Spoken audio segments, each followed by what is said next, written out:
le Seigneur nous bénisse. Nous lui rendons grâce pour tout ce qu'il fait. Nous sommes dans une période de Dieu. C'est une période où nous nous humilions au devant de Dieu. C'est l'abaissement. C'est une manière de dire à Dieu que sans toi, rien ne peut être fait comme tu dois. Surtout les serviteurs de Dieu, à tous les niveaux, que ce soit, ont une tâche difficile à accomplir. L'objectif final, c'est quoi? Lorsque demain ils se retrouveront devant le Seigneur, que le Seigneur puisse dire à chacun d'entre eux, bon et fidèle serviteur, entre maintenant dans ta récompense. C'est notre souhait. Mais rien ne peut arriver de positif si les serviteurs de Dieu ne sont pas assistés par le Seigneur. C'est lui le maître. C'est lui l'ouvrier dans sa maison. Souvent nous regardons, nous essayons plus ou moins, vous voyez, de donner une certaine capacité à des serviteurs de Dieu alors qu'il n'en est rien. Aucun n'est capable de faire quoi que ce soit. Seul le Seigneur nous rend capable d'accomplir son œuvre. Donc dans ce jeu, il est nécessaire. Parce que l'œuvre est difficile. Être fidèle, ce n'est pas donné. Si le Seigneur ne te soutient pas, tu ne peux pas user de toute la fidélité qu'il soit. Donc que Dieu soit loué, parce que nous avons pris ce temps-là, il est serviteur de Dieu. Il est temps qu'à un certain moment on pense aux bergers. Vous voyez, vous avez plusieurs bergers qui vous guident, qui vous conduisent. Et vous devez penser à eux. Donc les requêtes, c'est cela. Que Dieu nous aide vraiment à mieux conduire le peuple de Dieu. Nous allons prendre dans le livre de Colossiens que nous avons lu la dernière fois. C'est pourquoi le sujet du message qui est donné, je n'ai pas eu besoin de donner encore d'autres requêtes. Ce sont des requêtes qui sont faites à partir du message, des messages qui sont donnés concernant le rôle des serviteurs de Dieu. Vous voyez, dans le service divin. Chaque serviteur de Dieu, nous avons vu la dernière fois, que le Seigneur, il est le premier en toutes choses. La dernière fois, quand je parlais, j'ai fini, le ministre a chose qu'on appelle ça la côte, est venu même dire que le Seigneur aussi chantait. Alléluia, c'est lui qui a instauré la louange, les chants. C'est le premier chant. En toutes choses, le Seigneur est le divin modèle. C'est par lui que nous pouvons arriver à faire quoi que ce soit. Et puis ce qui est extraordinaire dans cela, c'est que nous allons le voir, c'est qu'il nous fait savoir une chose très importante. C'est quoi? C'est qu'il habite à chacun d'entre nous. C'est cela la grandeur et la puissance de Dieu. Non seulement lui-même, en tant que personne, a eu à accomplir chaque tâche comme il se devait, mais il a aussi décidé d'habiter en nous et d'accomplir ces œuvres-là au travers de nous. Et ce sont des promesses auxquelles, vous voyez, nous devons croire. Le Seigneur à nous rendra capable de toute bonne œuvre. C'est lui qui le fait. Et quand on voit la chose de cette manière, alors il est évident que nous ne puissions pas échouer. Dans le livre de Colossiens, il nous montre encore cette capacité. Colossiens, le chapitre 1, à partir du verset 12, il dit, rendez grâce au Père, qui vous a rendu capable d'avoir part à l'héritage des saints dans la lumière. Notre Père, il nous a rendu capables.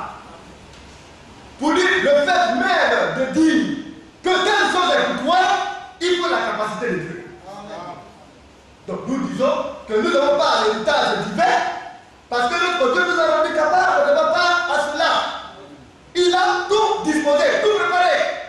Les enfants de Dieu, ce qu'ils doivent faire, c'est de croire tout simplement en cela et de marcher à l'intérieur. Si tu doutes, si tu ne crois pas que Dieu l'a pas déjà accompli, bien aimé, tu es perdu. Ce que tu as fait, tout ce que tu as à faire, dis-toi que le Seigneur l'a déjà fait d'avance.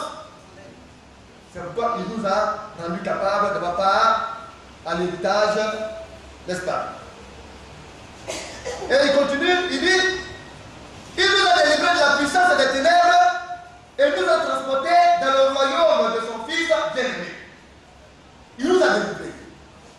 de la puissance des ténèbres. Le diable, son système, sa manière unique de faire, le Seigneur nous a affranchis de cela. Et il nous a transportés dans son royaume. Actuellement, nous sommes dans le royaume de Dieu. Il nous a transportés dans sa manière de voir les choses, dans sa manière de faire, dans sa manière de diriger les choses, de conduire. Le Seigneur nous a transportés là-dedans. Ça veut dire que tout ce que nous faisons a été déjà prédisposé par Dieu. Alléluia. Nous continuons. Au verset 13, nous avons déjà vu. Le Fils est l'image du Dieu invisible. Dieu est esprit, nous le savons, dans sa forme spirituelle. Il nous est difficile de le voir. Alors Dieu, qui se rend visible, évidemment, a pris un corps humain dans lequel il s'est rendu visible. Donc Jésus, en le voyant, en le regardant, c'est le Dieu que vous ne pouvez pas voir, on voyait le travers de lui. Mais si Dieu s'est rendu visible dans un homme, c'est quoi? C'est pour nous amener à l'imiter, à nous suivre. Alléluia. C'est pourquoi nous vivons qu'il est le divin modèle. Dieu dans la forme spirituelle, on ne peut pas le voir pour dire qu'on va l'imiter. Alors il s'est fait un corps où tout ce qu'il fait, nous pouvons regarder et imiter sa marche, sa voix. Alors il s'est rendu visible. Il est le premier de toute la création. Pour dire qu'il est le commencement de toutes choses. Car en lui ont été créées toutes choses qui sont dans les cieux et sur la terre. Donc, ce Dieu manifesté de la chair, ce Dieu rendu visible, en lui, toutes les choses ont été créées. Dans les cieux et sur la terre, nous avons vu cela, les visibles, les invisibles, trône, dignité, domination, autorité, tout a été créé par lui et pour lui. Donc dans l'invisible, nous-mêmes là, on est bien. Parce qu'on nous voit. Alléluia. Nous faisons partie de ceux-là qui sont visibles, de ce qui est visible. Et comme nous faisons partie, il a dit qu'il a créé tout par lui et pour lui. Donc ça veut dire que moi, en tant qu'enfant de Dieu, je lui appartiens. Chaque frère et soeur appartient à notre Seigneur. Nous sommes sa propriété. Alléluia. Quand tu appartiens à quelqu'un, tu deviens son esclave. Et nous appelons cela le bon esclavage. Parce que c'est l'esclavage de la liberté qui transmet l'esprit. Quand tu es esclave de Dieu, même celui-là qui est dans le monde et qui se dit qu'il a toute sa liberté, il n'est pas aussi libre que toi. Mais pourquoi? Parce que lui, il est accessible à tout ce qu'on appelle la puissance des ténèbres démoniaques. Le diable peut le manipuler quand il veut et où il veut. Mais l'enfant de Dieu, le diable ne peut pas s'en approcher. Il ne peut pas faire d'un enfant de Dieu ce qu'il désire ou même ce qu'il veut. Parce que l'enfant de Dieu est la propriété de Dieu. Alléluia. Donc nous voyons que le système de Dieu nous amène à être libérés du joug de l'esclavage et de Satan. Pour nous transporter dans la liberté que donne l'Esprit de Dieu. Parce que son joug est léger. Son joug est paisible. Son joug est doux. Mais où est-ce qu'on a vu cela? Quelqu'un avec qui tu es, toi-même tu es heureux d'être avec lui. Alléluia. Et il faudrait qu'on comprenne que c'est ce Dieu-là que nous adorons. C'est pourquoi nous avons été créés par lui et pour lui. Il est avant toutes choses et toutes choses sont subsises par lui. Qu'est-ce qu'on peut dire? Qu'est-ce que l'on peut imaginer de faire? Qu'est-ce que l'on peut entreprendre que lui n'a jamais vu? S'il y a une scène qui se passe, lui il a été avant toutes choses. Il a déjà vu avant que la scène arrive. Tout cela pour dire aux enfants de Dieu, ne vous trompez pas. Soyez sereins. Pour dire aux serviteurs de Dieu, ce que vous le faites, faites-le bien. Ce que vous faites, accomplissez bien votre œuvre, parce que le Seigneur est avec vous. Qu'est-ce que le Seigneur n'a pas vu? Qu'est-ce qu'il n'a pas accompli qui va être manifesté? Alléluia. Il a tout accompli.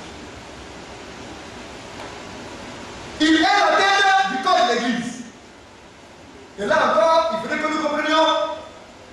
Quand on est la tête de quelque chose, c'est nous on pense pour la chose. C'est pourquoi il est bon d'agir selon la pensée divine. La pensée de Dieu. Et la pensée de Dieu, c'est celle-là que nous vous transmettons.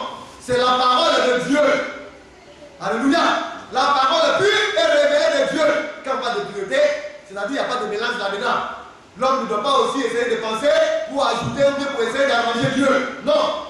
Ce que Dieu a donné tel quel est de la parole de Dieu, il faut transmettre cela aux enfants de Dieu parce qu'il a testé et il a trouvé cela efficace pour chaque enfant de Dieu. Ça veut dire que si nous croyons en cela, si nous nous attachons à cela, nous verrons les résultats, vous voyez, se manifester devant de nous.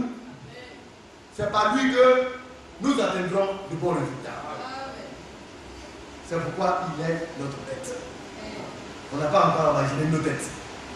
On dit que lui là, il est l'archevêque, ou bien le président de l'église, mais non. On a un chef. Alléluia. C'est Christ. Le reste, là, nous, on vient après. N'est-ce pas?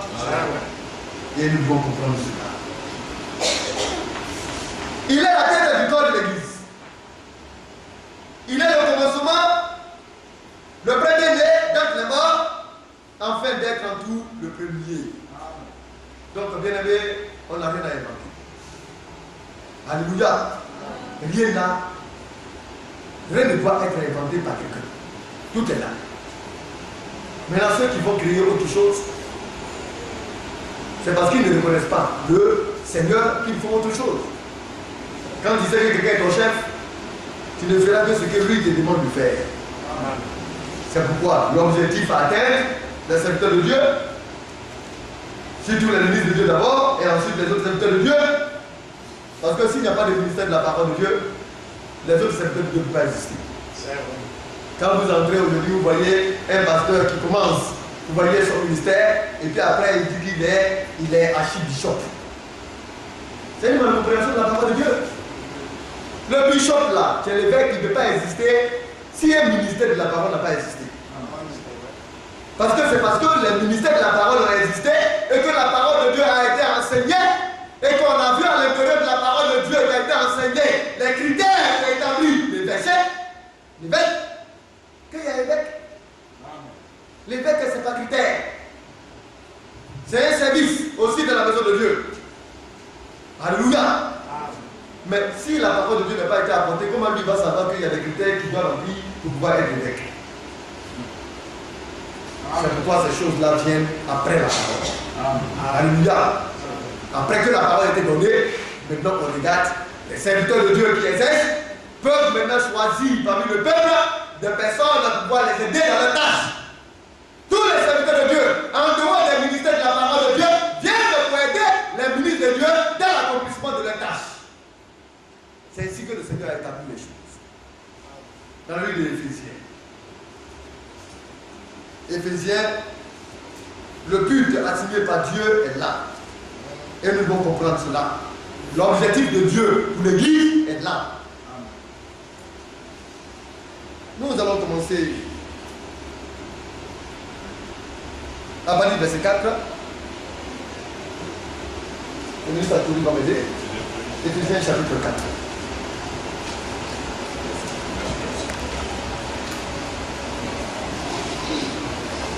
Éphésiens chapitre 4 à partir du verset 4. Il y a un seul corps et un seul esprit. Il y a un seul corps et un seul esprit. Aujourd'hui c'est bizarre. On entend des hommes dire que nous tous nous faisons partie du corps de Christ. Ah, corps de Christ? Non. Le corps de Christ a une doctrine. Le corps de Christ marche en fonction de la pensée de Christ. Il y a des personnes qui s'excluent elles-mêmes du corps de Christ. Il y a un seul corps, il n'y a pas deux. Mais d'où viennent les doctrines par-ci et par-là? D'où vient que les hommes ont la démangeaison d'enseigner autre chose que ce qu'a conseillé les Saintes Écritures. Autre chose que la pensée donnée par notre Seigneur. Tous ne sont pas du corps. Quand même qui le prétendent être du corps. Mais en réalité, il y a un seul corps. Oui, frère. aussi vous avez été appelés à une seule espérance par votre vocation. Il y a un seul Seigneur. Il n'y a pas deux. Un seul le Seigneur. Le Maître créateur du ciel et de la terre, l'univers, il y en a un seul, il n'y a pas deux. Amen. Vous allez attendre que Mahomet dit que c'est son Dieu qui a créé le ciel et la terre. Mais c'est un menteur. Le seul Dieu qu'on connaît, c'est le Seigneur Jésus-Christ. Il n'y a pas d'autre Dieu. Quand vous allez leur présenter qui est le Seigneur, il dit c'est pas le Dieu. Mais pourtant, ils prétendent qu'ils ont un autre Dieu qui a créé le ciel et la terre. Vous allez aller chez les bouddhistes, ils disent qu'ils ont un Dieu qui a créé le ciel et la terre. Mais ce Dieu qui a créé le ciel et la terre, il y en a combien? Il y a plus de créateurs des ciel et la terre. La Bible dit qu'il y en a qu'un. Et c'est celui-là que nous adorons. Mais il a démontré. De tous ces dieux-là, lequel est monté au ciel? Vous dites que c'est la Bible. Les hommes ont vu Jésus monter au ciel. Les témoignages. Mais que Mahomet nous montre son Dieu? Où est-il le lieu où il est? Il s'est dit prophète. Ça, c'est lui qui le dit. Mais où est-il? Il est dans la puanteur de nous. Il est encore enseveli jusqu'à présent là-bas. Mais notre Dieu l'a vaincu la mort. Amen. Il a montré que c'est lui qui a la puissance sur la mort et le celui des morts. Amen. Et on va rentrer dans les sentiments comme ça. Ça, on est désolé. Mais le Dieu des Juifs, c'est notre Dieu. Mais seulement les Juifs ne l'ont pas reconnu. Amen. Alléluia. Mais les Juifs auront le soin de le reconnaître avec le temps. Amen. Donc nous sommes fiers de dire que le Dieu que les Juifs ont eu à adorer autrefois, c'est celui-là qui s'est révélé à nous. Amen. Nous connaissons le Dieu des Juifs. Alléluia. Amen. Et il a démontré qu'il est le Dieu des Juifs. Amen. Il a démontré. Bien-aimés, nous savons qui nous avons adoré. Qui nous adorons. Oui, frère. Il y a un seul Seigneur, oui. Une seule foi. Une seule foi. Il n'y a pas deux. On dit la foi, c'est la foi. Non. Il y a la foi des bouddhistes, la foi bouddhiste. La foi de l'islam. Même la foi catholique n'est pas notre foi. Il y a la foi des mormons. Mais la foi, ça veut dire quoi? La signification que Dieu nous a donnée de la foi, Dieu nous dit la foi, elle vient de ce qu'on entend. D'abord, il faut écouter pour savoir d'où vient la foi. Elle vient de ce qu'on entend, et ce que l'on entend vient de la parole de Christ, la pensée de Dieu. Voilà la foi. C'est pourquoi, pour ne pas perdre l'équilibre, il faut être sûr d'être dans la foi indiquée par Dieu et transmise une foi au sein. La foi que Dieu a transmise aux apôtres, c'est celle-là qui est la base de, comme on le dit, l'adoration. La parole de Dieu. Alléluia. Donc il n'y en a pas deux fois. Si ta foi est autre chose que la parole de Christ, ce n'est pas la foi. Pour nous chrétiens, ça ce n'est pas la foi. Alléluia. Il y a un seul baptême, le baptême du Saint-Esprit. Quand tu es baptisé du Saint-Esprit, alors tu te laisses guider par Dieu. C'est pourquoi il est bon que chaque serviteur de Dieu soit baptisé de l'Esprit, afin que Dieu puisse l'utiliser pour travailler pour son œuvre. C'est par le moyen du baptême que le Seigneur utilise chaque serviteur dès l'accomplissement de sa tâche. Le baptême de l'Esprit. Oui, frère, nous continuons. Une seule foi, un seul baptême et un seul Dieu et Père de tous, qui est au-dessus de tous et parmi tous et en tous. Donc un seul Dieu qui est au-dessus de tous en tant que Père. Il est venu parmi nous en tant qu'Emmanuel, Dieu avec nous dans le Fils, et il a décidé d'habiter en nous. Alléluia. Amen. Parmi tous et en tous. Pour montrer son omnipotence. Amen. Pour dire qu'il est partout à la fois. Amen. Vous avez bien Dieu qui peut faire ça? En même temps qu'il est avec moi, et puis il est à moi. En même temps il est à mon frère, et puis il est avec mon frère. De sa présence, il est avec nous. On chemine sous sa coupole, mais il habite aussi à nous. C'est pourquoi il habite toutes choses. C'est lui seul qui, au même instant où il est en train de nous parler, au même instant, il est en train de parler avec un autre. C'est lui qui peut faire ça. Mais les chrétiens doutent de la grandeur et de la capacité de notre Dieu. Il est infini, bien-aimé. Amen. Nous sommes en sûreté en lui. Nous sommes en sécurité. Amen. Oui, frère. Mais à chacun de nous, la grâce a été donnée selon la mesure du don de Christ. Donc, chacun détient une grâce particulière. Oh, mes frères, mais pourquoi est-ce que vraiment tu peux faire comme moi? Et puis il y en a qui veulent faire comme l'autre. Oh. Chacun détient de Dieu une grâce particulière. Pourquoi est-ce que tu veux qu'il aille faire au-delà de sa possibilité? Si l'autre, lui, il peut courir 10 000 et que l'autre, lui, c'est les 100 mètres lesquels lui, il court, toi, ton problème se trouve où? Comme quand tu cours 10 000, tu as l'idée à tout prix, tu vas le faire courir 10 000, mais tu vas le tuer. Parce que le don qui t'a été donné n'est pas pour lui. Lui aussi, son don n'est pas pour toi. Et la nature même nous enseigne tout ce que Dieu est en train de faire. Il y a des coureurs de 1000 mètres combien ensemble? Il y a des coureurs de 10 000 mètres. Il y a des coureurs de 100 mètres. N'est-ce pas? Est-ce qu'on les dérange? Tout cela pour dire que c'est ce qui enseigne la nature. Il faut prendre chacun en fonction de son don. Et laisser l'Esprit de Dieu utiliser le don selon que Dieu lui a donné. Amen. Alors, il y aura de bons résultats. Oui, frère.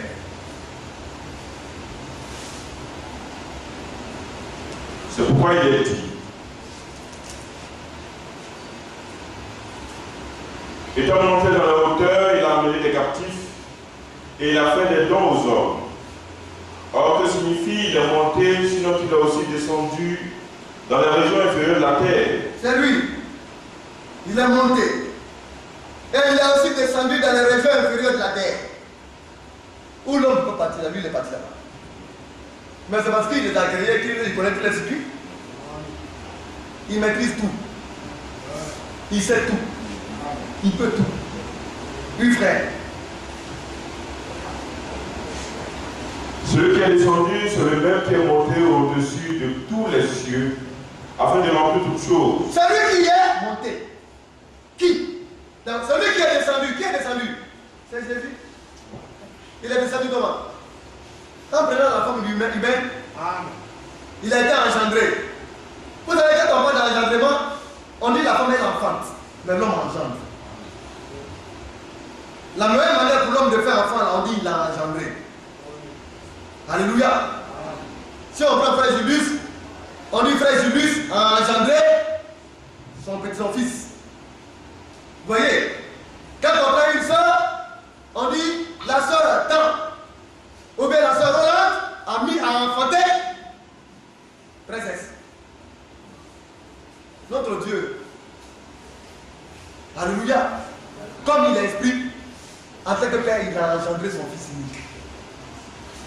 En l'amenant de la matrice d'une femme. C'est là que Jésus est descendu. Alléluia. Oh bien-aimé. Et étant descendu, il a accompli l'œuvre salvatrice. Il a donné sa vie. Et quand il a fini tout cela, en donnant son sang, il est monté au-dessus de tous les cieux. Pour dire que c'est lui qui a pouvoir sur tout. Et non seulement il est monté, mais en plus de cela, il a rempli tout. Mais cela veut dire quoi? Ici on dit, il y a un seul Père qui remplit toutes choses. C'est ce qui est écrit au-dessus, on l'a lu. N'est-ce pas? Quand vous regardez le verset 5 à 6, c'est cela. Un seul Dieu est Père de tous. N'est-ce pas? Tu es au-dessus de tous. Maintenant, on nous fait savoir que son Fils, il est monté au-dessus de toutes choses, au-dessus des cieux. Maintenant, il a rempli tout. Ça veut dire que même là, il nous a rempli. S'il y a un Dieu qui habite en nous et qui nous a rempli, qui a rempli du seul, et puis Jésus aussi est venu, c'est qu'il y a deux rempli. Ce n'est pas deux personnes. C'est l'unique et seule personne qui l'a fait. Dans le livre de Colossiens, nous avons dit aussi quelque chose. Colossiens chapitre 1. Nous devons comprendre ces choses-là. Et non, je dis Colossiens, excusez-moi, Éphésiens chapitre. Est-ce que c'est cela? Un instant. Éphésiens chapitre 1, ouais. Éphésiens chapitre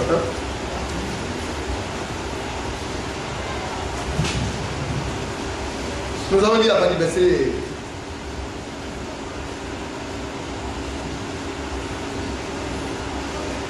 17.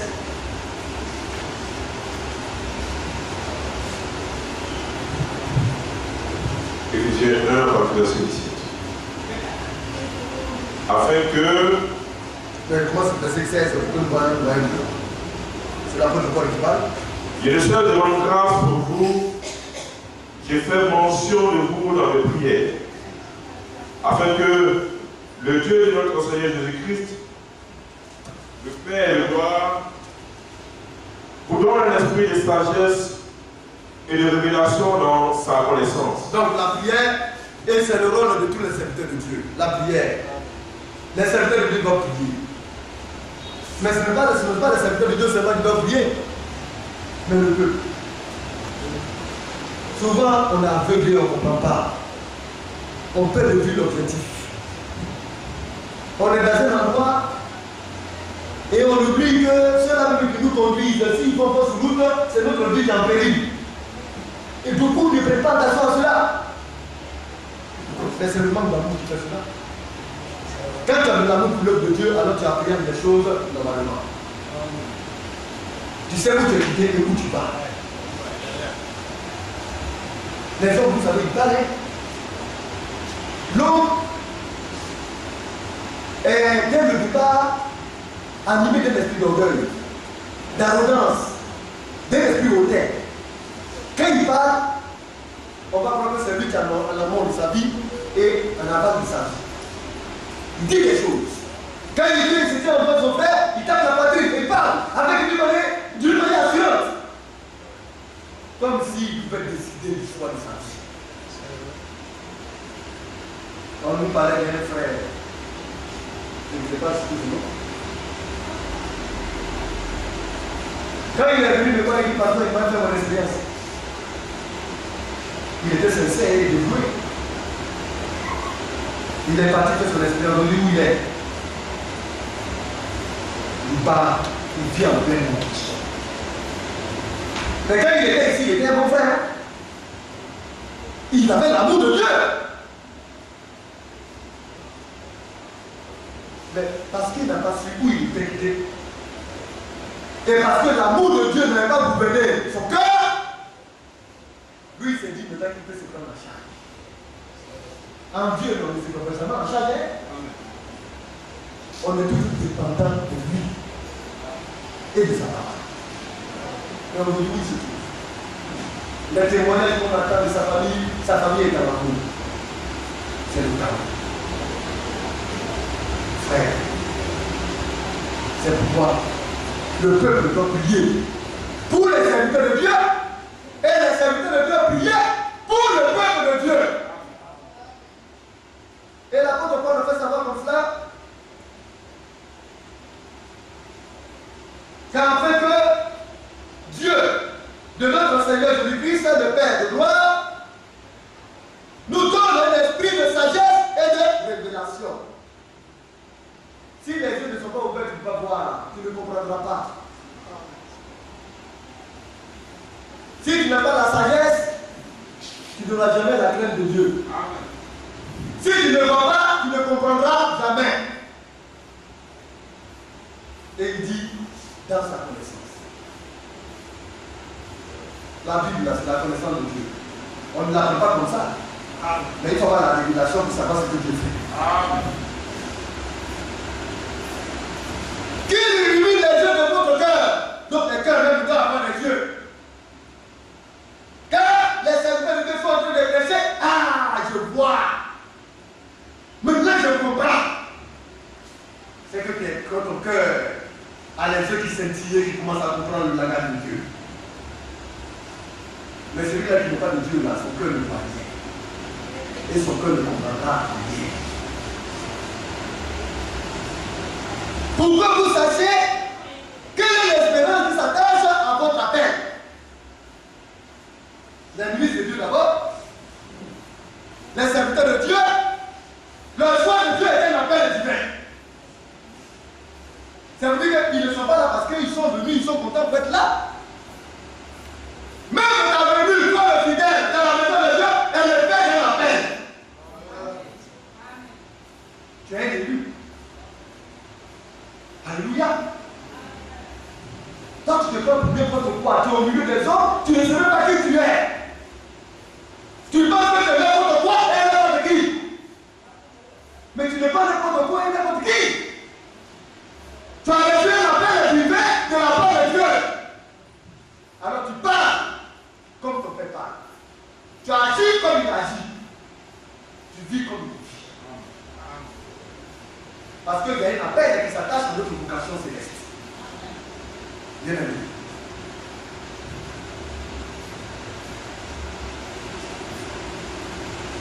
Quelle est la richesse de la gloire de son héritage qu'il réserve au sein? La richesse de la gloire de son héritage. Un héritage qui est réservé à ceux-là qui sont sanctifiés, qui sont mis à part. Nous avons été sanctifiés par son sang. Et nous avons été.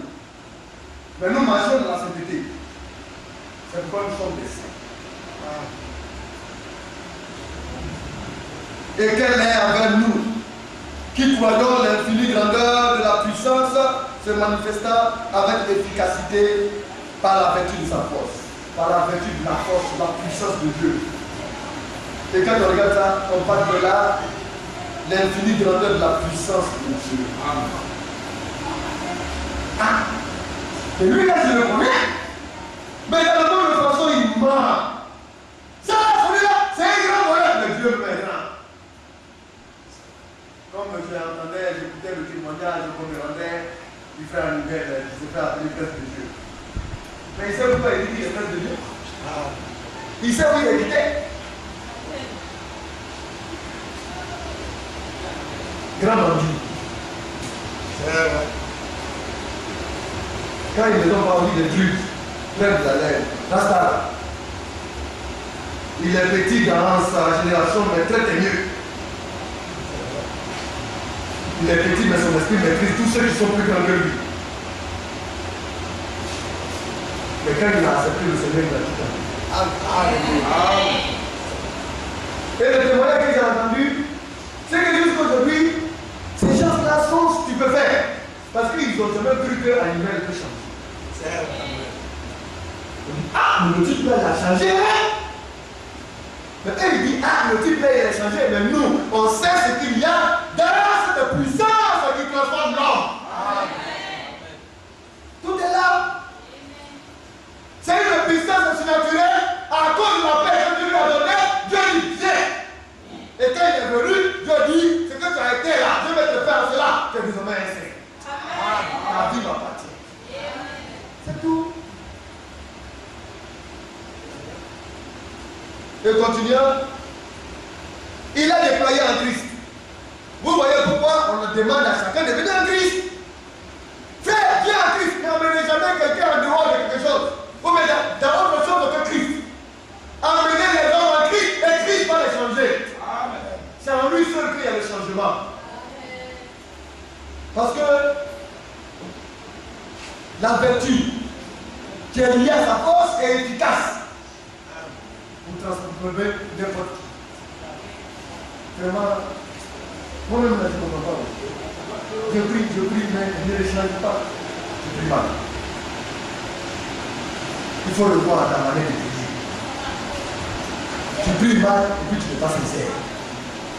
Parce que si tu es sincère et que tu pries, Dieu va te transformer. C'est tout. Nous sommes pleins d'espoir. C'est pourquoi un pasteur ne va pas dire le frère, on ne peut plus rien faire pour lui. Ça ne se dit pas.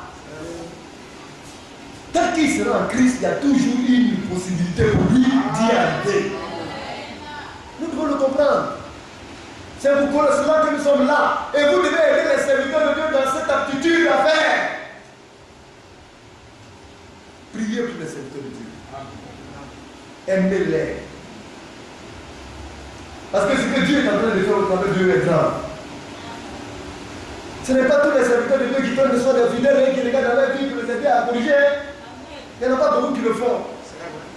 Mais beaucoup ne comprennent pas. Alléluia. On a donné des requêtes. Ce qui manque, on va corriger. Là où il y a des faiblesses, Dieu va nous aider à les combler.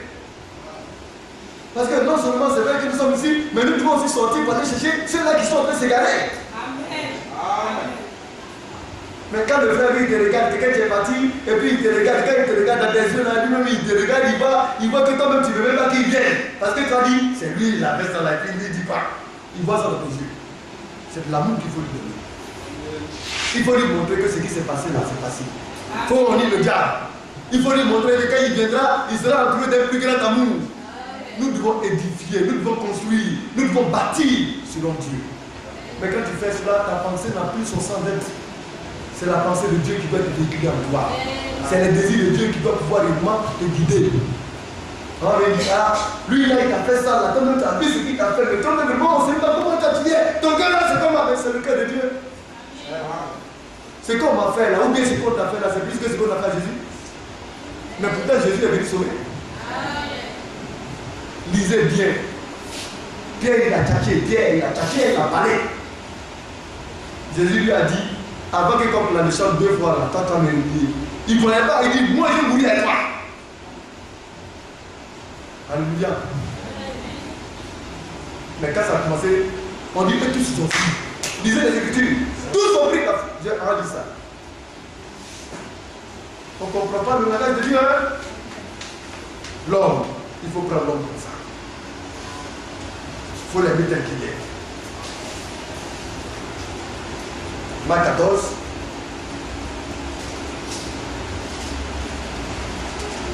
Alléluia. Le ministre a tenu va lire rapidement. Le verset 43 au verset 50. Puis